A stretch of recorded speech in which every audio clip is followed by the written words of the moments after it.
Assalamualaikum warahmatullahi wabarakatuh. Selamat pagi putra putri yang saya sayangi. Marilah kita awali pelajaran hari ini dengan berdoa membaca basmalah. Bismillahirrahmanirrahim. Pada pelajaran pertama ini kita akan belajar bahasa Indonesia, yaitu mengenai kalimat ajakan yang telah kita bahas kemarin. Kita bahas kembali dengan lebih jelas ya. Baik, kalimat ajakan kemarin diterangkan bahwa kalimat ajakan itu kalimat yang isinya meminta seseorang atau meminta supaya seseorang itu melakukan suatu perbuatan atau suatu hal, atau kalimat yang isinya meminta melakukan suatu perbuatan atau suatu hal.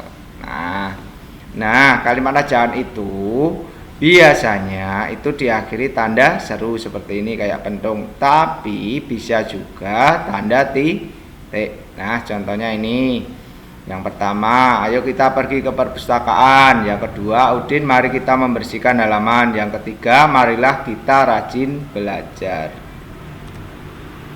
Kemudian yang kedua kita akan membuat kalimat dan mengurutkan kalimat. Nah, ini sudah Bapak urutkan. Suatu cerita itu kan kalau digambarkan bisa.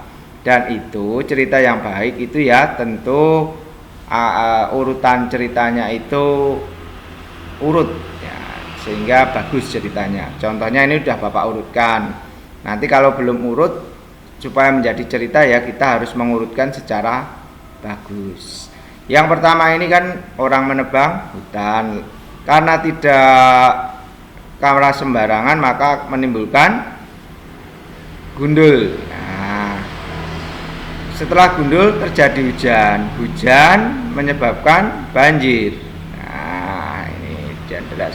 Kenapa kok kita harus menjaga pohon? Kalau penebangan hutan tidak liar, artinya itu tetap tidak digundulkan, menyisakan lalu menanami yang gundul, nanti tidak apa-apa karena berarti masih ada penopang, masih ada pohon-pohon yang ada di situ dan kita tanami sehingga tidak gundul. Tetapi ketika sembarangan maka akan terjadi gundul, padahal yang namanya pohon itu dapat menyimpan air sehingga tidak terjadi kelebihan air yang menimbulkan banjir. Nah, ketika musim penghujan, banjir insya Allah tanah longsor akan terhindar. Di musim kering tidak akan terjadi kekeringan karena pohon-pohon ini kan menyimpan air sehingga sumur-sumur kemungkinan tidak akan kering. Penduduk di sekitar hutan yang banyak pohon tidak akan terjadi kekurangan air. Seperti itu kalimatnya. Ini contohnya seperti yang di sini. Nah, kalimat pertama, orang menebangi pohon hutan secara liar. Yang kedua, hutan menjadi gundul. Yang ketiga, hujan turun lebat di musim penghujan. 4, banjir besar melanda desa. Ini adalah contoh kalimat. Anak-anak bisa membuat kalimat yang lain yang sesuai gambar. Nah, ini kan berdasarkan gambar kan udah urut. Kalau dalam cerita kan nggak ada nomor-nomor. Nah, kalau cerita ya langsung dituliskan seperti ini di bawah ini. Saya kira itu. Kemudian kita lanjutkan, kita belajar PPKN. Nah, memahami perbuatan yang sesuai dan tidak sesuai dengan Pancasila. Contohnya ini, yang pertama ini dua anak berkelahi. Ini perbuatan yang tidak sesuai. Lalu yang kedua, para siswa membersihkan sekolah. Iya sesuai, ini gotong royong ya, sila kelima. Kalau yang pertama tadi berarti bertentangan terutama sila ketiga, yaitu persatuan Indonesia yang harusnya rukun. Lalu Edo membuang sampah di sungai. Nah, ini membuang sampah merugikan orang lain, hanya memikirkan kepentingan diri sendiri. Ini bertentangan dengan Pancasila, khususnya sila kelima. Seperti itu ya, anak-anak bisa melihat perbuatan di setiap hari ya, bisa menyesuaikan sesuai Pancasila atau tidak ya. Ya intinya kalau perbuatan baik pasti sesuai dengan Pancasila, cuma yang paling dekat dengan sila keberapa maka kita harus menentukan. Kemudian bahasa Jawa. Bahasa Jawa kita akan belajar tentang apotek hidup. Sugeng enjang bocah-bocah. Itu selamat pagi di pagi hari, untuk diucapkan di pagi hari. Nah, apotek hidup kuwi artinya apa? Apotek hidup yaiku nanduri lemah ing pekarangan kanthi tetanduran sing kena kanggo obat. Nah, tuladhane contone tanduran obat kuwi yaiku jahe, kencur, kunir, laos, blimbing wuluh. Nah, gambare iki wis urut. Sing nomor 1 iki kencur.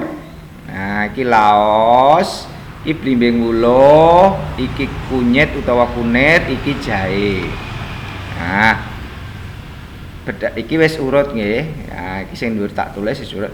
Nah, ini fungsine iki oke.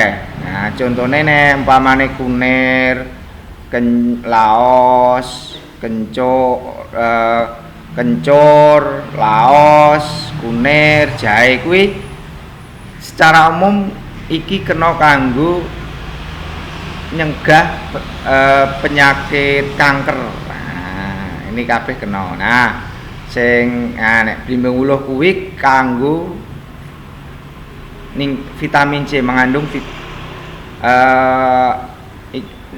ini blimbing wuluh kuwi ngandung vitamin C. Nah, lan kena kanggo nurunke tensi darah tinggi. Nah, lan iki kaya kencur, laos kuwi kan kena nggo bumbu jahe. Nah,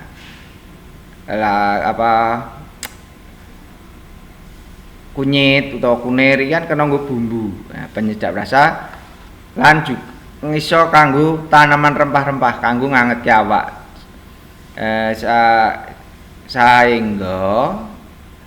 Sehingga menghindarkan awake dhewe iki lara flu. Nah, pilek, batuk. Kuwi nek awake anget kuwi angel kena penyakit flu. Soalnya memang awak biasanya masuk angin kayak awake kuwi mesti kademen utawa walaupun anget ning kademen. Butuh dihangatkan badannya. Nah, nggo gawe tanaman rempah-rempah iki lan nah kuwi contone kegunaane tanaman rempah, tanaman apotek hidup iki.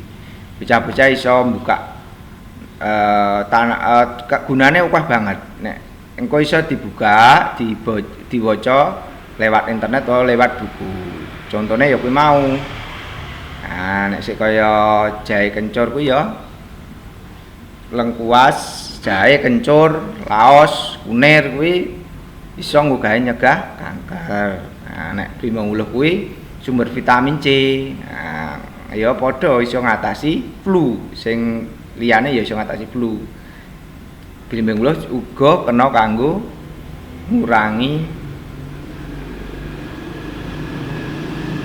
tensi darah tinggi. Nah, ben ora darah tinggi. Bocah-bocah mbok menawa iku basa Jawa dina iki. Ya anak-anak, mungkin itu materi hari ini. Kita akhiri membaca hamdalah. Alhamdulillahirabbil alamin.